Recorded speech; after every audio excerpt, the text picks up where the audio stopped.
Los cañones de Port Arthur. La guerra ruso-japonesa que anunció el siglo XX.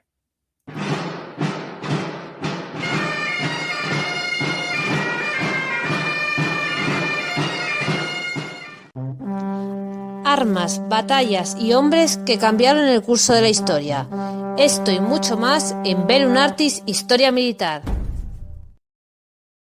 Hola a todos, bienvenidos a Bellum Artis Historia Militar. Hoy viajamos a la guerra ruso-japonesa, de la mano de un amigo del canal, Antonio Muñoz Lorente, que ha sacado un nuevo libro, y eso merece un programa. Hola Antonio, ¿qué tal?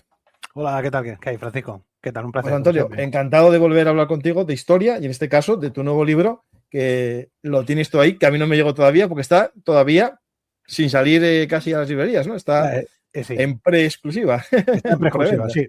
Es este que enseñas. Sí.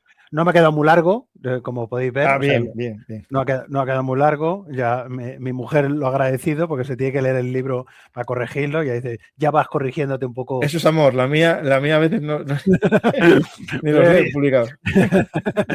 y eso, bueno, es un... De hecho, ya lo digo en el prólogo, es tiene la voluntad de ser un libro divulgativo sobre la guerra ruso-japonesa.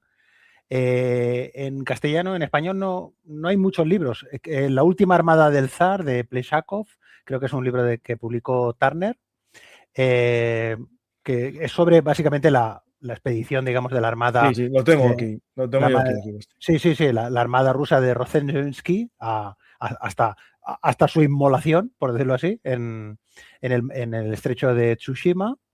Y básicamente no había nada más, ¿no? Entonces, cuando empecé a buscar fuentes, lo que sí que encontré era que había una gran cantidad, estaban en libre, te los podías bajar en archive.org y tal.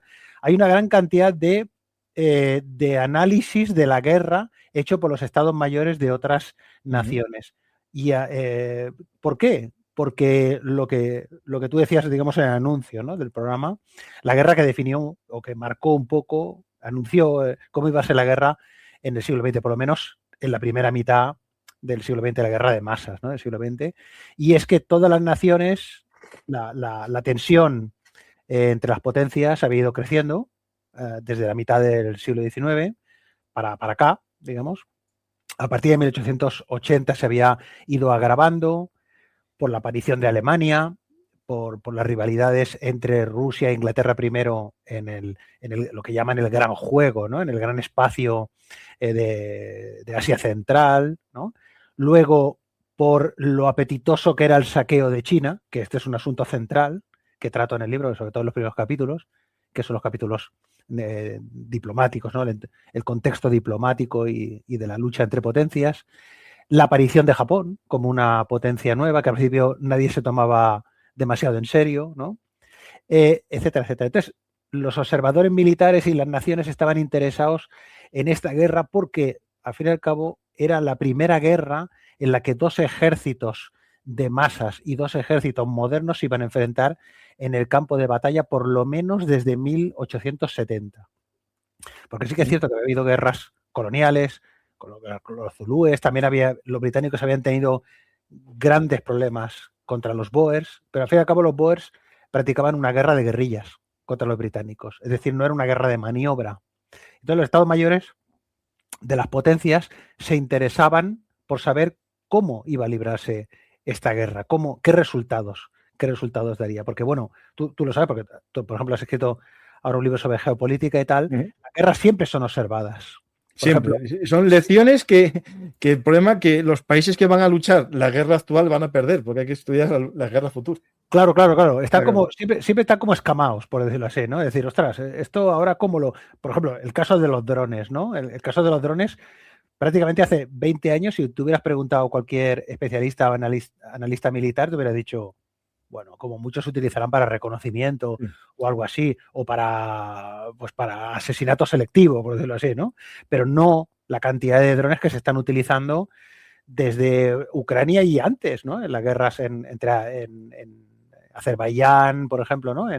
Etcétera. En Nagorno-Karabaj.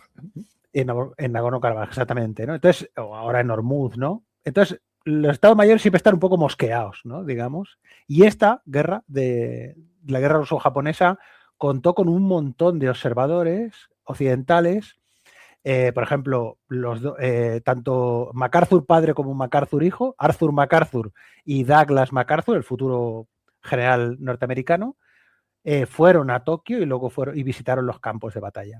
Por ejemplo, Ian Hamilton, que luego mandó a la Fuerza Terrestre en Gallipoli, tiene un libro fantástico con unos sketches hechos a mano por Hamilton, muy, muy chulos. Él fue con el primer ejército japonés de Kuroki. La mayor parte, no todos, pero la mayor parte de observadores británicos fueron con los japoneses, porque en 1902 Gran Bretaña había firmado una alianza con Japón. Que también esto animó a los japoneses a ponerse más fuertes, ¿no? Luego si sale ya contaremos. Pero bueno, no quiero contar todo el libro porque si no... Hay que leer el libro, claro. Hay que leer el libro, ¿no? Más adelante haremos más programas. Más adelante, sí. Pero cuando ya la gente haya leído mucho ese libro. Exacto, cuando ya lo habéis leído, ¿no? La guerra tiene... Cuando dices guerra ruso-japonesa de 1904 a 1905, tiene aquel saborcillo de Belle Époque, ¿no? Tiene aquella cosa... Guerra ruso-japonesa. Hablando con gente, dice, guerra ruso-japonesa, te la has inventado tú la guerra esta, ¿no? Ya sé que hay gente que conoce la guerra, ¿no? Sobre todo aquí en este canal sí, muchos. Exacto, lo que le suena sobre todo es la batalla de Tsushima, pero hay gente, digamos, en el común. En el común, la gente dice, esto te lo has inventado tú para escribir otro libro, ¿no? No, o sea, ¿por qué nos suena? Porque nos suena así como esa cosa vaga, ¿no? Además, si le dices, ¿pero dónde pasó la guerra? Tú le dices, en Manchuria y en Corea. Ostras, Manchuria, Corea. Corea aún saben, pero Manchuria, ¿dónde está Manchuria? ¿No? Entonces, bueno, además esto es una cosa muy curiosa. Se llama guerra ruso-japonesa y no se libró ni en territorio ruso ni en territorio japonés. Se libró en estas dos áreas, digamos, de confrontación donde los dos espacios de expansión de estos dos países de pronto chocaron, por decirlo así, ¿no? Es una guerra muy clásica en este sentido, ¿no?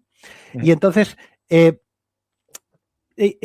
combinaron ahí intereses políticos, intereses económicos, intereses también de prestigio, porque en último extremo... ¿Te está gustando este episodio? Hazte fan en iVoox para acceder a este y al resto de sus episodios extra desde otras aplicaciones de escucha.